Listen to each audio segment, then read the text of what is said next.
I think you have to constantly reevaluate yourself and constantly reevaluate your guys. And I have to constantly reevaluate myself by what those guys are putting on tape. And so yeah, I think every chance you come out on the grass is a chance to prove yourself and to get a new opportunity, create new opportunities for yourself. So I think those guys have understand that I've challenged them to do that every single day, and they've taken the challenge. So you got a guy like Mequan, only played 3 games last year. You think out of all the wide receivers, may he come like the most rust to knock off, but doesn't look like that in spring. Yeah, Quan just works. He works and he works and he doesn't ask questions. He's kind of the workhorse of the group. You know, you put a lot on him and he takes it in stride and he never blinks. And that's what's been so special about him. You know, he started off kind of slow, to be honest, and he's picked it up. And then he's picked it up and he continued to get better every single day. And I think it's a testament. He stays after practice. The whole group, they stay after practice. You go to the turf right now, those guys are over there catching 80 balls. So they're the first guys out on the field every single day. If you come out here, they're the first guys out on the field working technique, working skills and drills, working catching the tuck, all that stuff. So I think the whole room is taking strides, and I think Mequan, just being an older guy, going through the maturation process, he's able to take on more fast and just continue to roll with it. What attracted you to him when he did only play 3 games? Maybe it might be easier to go get a guy that maybe was more proven or had more under his belt last year. Well, he has had good production, and you just meet the kid and you can just kind of tell he has that look in his eye that I just want to go and I just want to work. And there's something to say about an older guy in the room.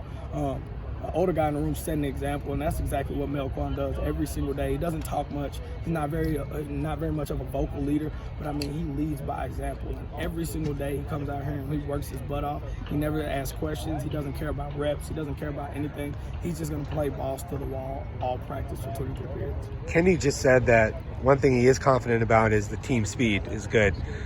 What are your thoughts about just the athleticism that you have in your group? Yeah, I think we got some athletic guys, and the good thing is we got some athletic guys with some size. You know, we got some big guys who can run, and when you got some big guys who can run, the next thing you do is go challenge them to make 50-50 plays, you know, and challenge them to work technique and route stems and understand conceptually how to play this game at a high level, and our big, fast guys have been able to do that here lately. You see X making plays. You've seen Badge make more plays as of late as he continues to develop good practice habits. I think we got some athleticism, and we got to put it on tape, and we got to continue to be able to run fast and run long. So the skill development's actually pretty good among the more experienced guys. Oh yeah, I think as a group, you know, you look at guys like Javen Jacobs. He's come a long way in a short amount of time when it comes to route technique, when it comes to understand what he's doing, when it comes to understanding spatially how we want to space the field, how we want to attack vertically. I think all the guys in the room are really doing their homework and they challenge each other. And it's good when you got a village of guys who challenge each other to learn. You know, not just come out here, play the game and make plays, but learn the playbook and learn exactly what they're supposed to be doing. We've seen Xavier flash a lot. Kind of what does he bring to the table? Consistency, and he's just a good kid. We got a room full of really good kids, and Xavier he exemplifies that every single day. He comes out on the field and he works. He's a student of the game. I mean, at 7 o'clock last night, we were watching YouTube videos of him of guys running routes from the 90s. You know, Ed McCaffrey was watching YouTube videos of guys running route stems and different things. He's a film junkie, right? He wants to watch film all day. He's constantly texting me clips of his one-on-ones, of his practice clips, asking how can I do this better? How can I run this route better? So when you got a guy like X who's just really a football junkie, the guy loves ball now. And he really loves it. So I think you just see, you know, what happens when nobody's around, which is a whole bunch of work. Kenny just told us that if you're not studying outside the field, you're going to have no chance.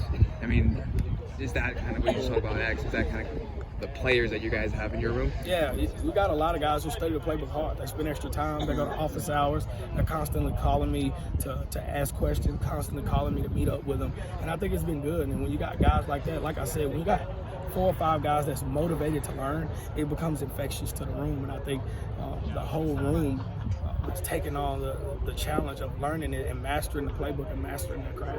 It seems like there's no guaranteed reps for everybody because you have enough depth and competition, which has to sort of help you as a coach, right? Yeah, that's a good thing, right? Yeah. Competition breeds competition. So the more guys you got, right, that can play, right, the more competitive it gets. And when you got competition in the room, you got competition for the defense. You know, it's the whole deal where, you know, you fight your brother first, right, and that's how you learn. Well, we're in the room and we're learning from each other. We're competing with each other first, and it creates an environment of competition every day when we go out on the field. That's one of our main standards, right? If you don't do everything right, you don't catch every ball, just compete at the highest level every snap that you're in the game.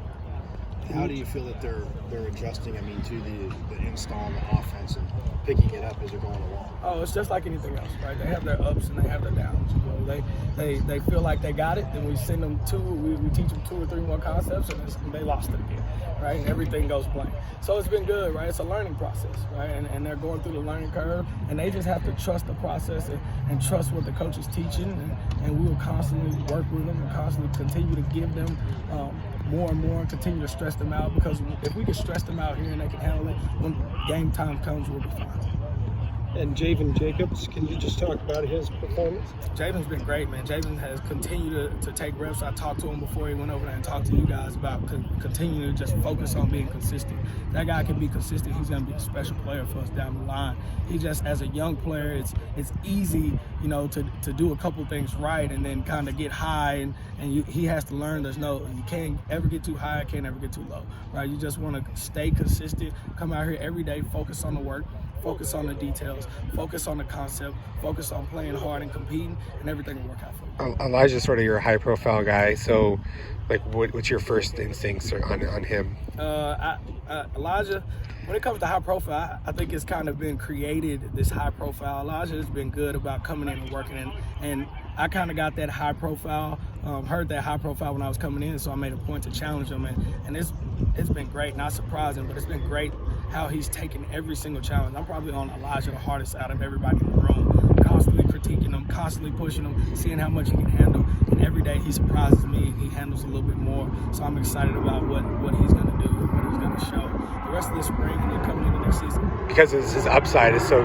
high, like, you're challenging him extra because he's got that talent to be able to. Yeah, no, I challenge him a little bit because he probably thinks he's high profile. And it's good. You want those guys to have confidence, to play receiver, to play DB, to be out here on the island for yourself. I bet you all the guys in our room think they're high profile, you know? And it's good to challenge those guys and remind those guys exactly what I said about Javen. We can never get too high and too low. I just talked to a group about not getting excited about making plays, right? Don't let the great become routine. You know, let the great become routine and get up and go make another great play.